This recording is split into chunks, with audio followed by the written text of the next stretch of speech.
So let's start with this. How did you start into the show? How were you cast? What was that process like? Yeah, I mean, this is back in the olden days of, I think, 2001 or 2000 even.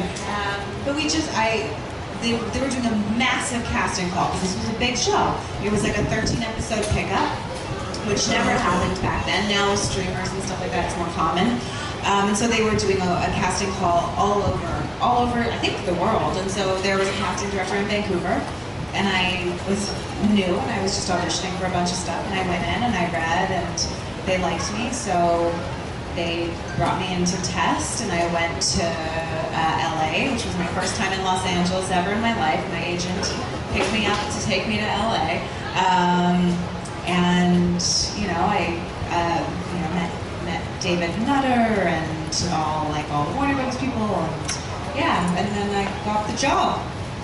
So, did you have any idea of comic books or Superman lore? Did you have any background with that? Did you know what the show was about, or was this pretty cold turkey?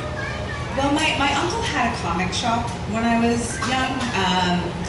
I wasn't really into comics. I was I read a lot of the Bronte sisters,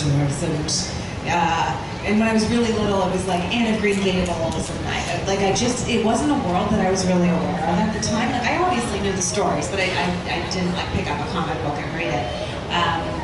But I knew what the show was about, and I knew the characters on the whole. I didn't know who Lana Lang was because she was not, the most famous of the characters.